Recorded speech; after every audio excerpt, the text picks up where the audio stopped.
یکی از جذابترین پاساژهای تهران خود اینجاست و البته با ارزش ترینشون.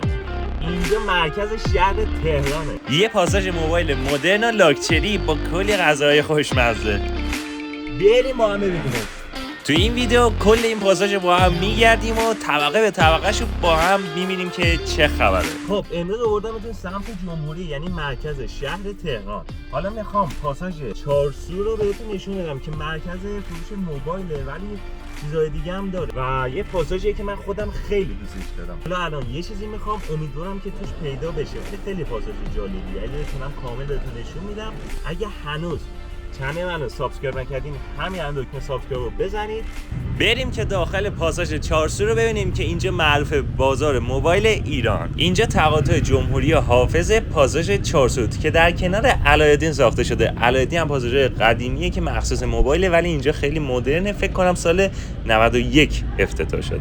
پاساژ چارسو 6 تا طبقه داره که 5 تاش بالاست و یه طبقه هم -1 داره که طبقه پنجم فودکورته و طبقه ششم میشه سینمای اینجا و فودکورتش هم آخر کلیپ با هم میبینیم که خیلی جای جذابیه. حدوداً 7-8 تا در واقع غرفه غذایی مختلف داره که اکثرا فست فوده و یه دونه هم کافی شاپ داره. اولش که شما وارد میشین کلی برندهای مختلف اینجا میبینین که حالا گوشی موبایل و هر چیزی که فکرشو بکنین نبود موبایل باشه رو میفروشن و برند سامسونگ رو اینجا میبینیم که حالا اپل هم اینجا هست، ولی خب قاعدتا نمایندگی اصلیش نیست.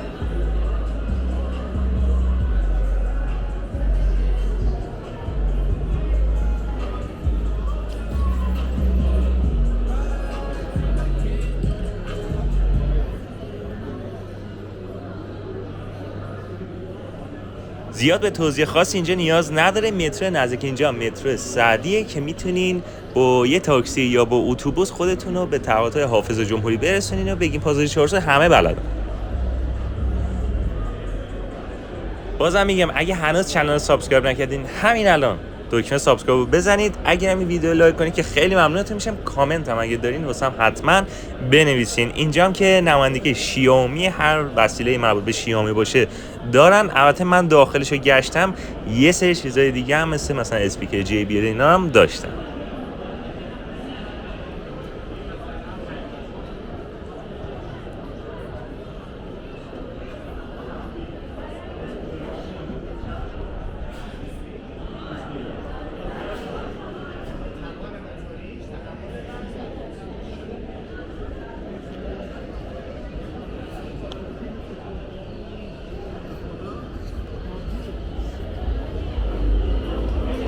حالا اینجایی که الان می‌بینید میشه دیجی سرویس که حتما تبلیغاتش رو زیاد دیدین و همه برندها رو داره. شیائومی، سامسونگ، اپل، حالا مثلا اگر برند دیگه هم باشه هم داره و تقریبا میشه گفت معتبره و من خودم دوستش دارم.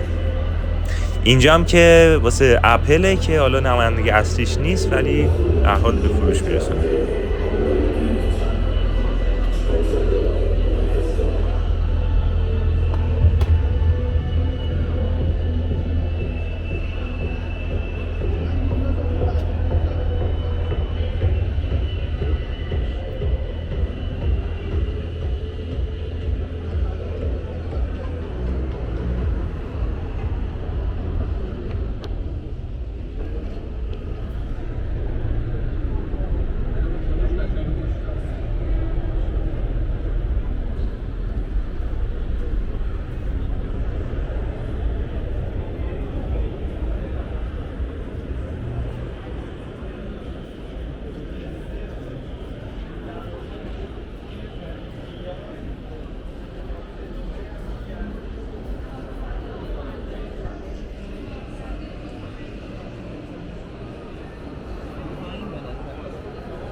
محصولات مختلف اینجا می‌بینیم، مثلا JBL، اسپیکر و میکروفون‌های مختلفش. من سعی کردم که تو این ویدیو زیاد صحبت نکنم چون سبک ویدیو اینه که زیاد صحبت نکنه آدم و شما از مسیر و در واقع پیاده روی توی این مال و پاساژ لذت ببرید.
خب رسیدیم به فودکورتش من خودم دوست دارم، محیط بزرگی داره، جای نشستن زیادی داره، ولی به نظر من تنوع غذاهاش کمه و اکثرا فست فوده. من تا جایی که دیدم سوخاری، برگر، پیتزا و اینجور چیزا داشتن.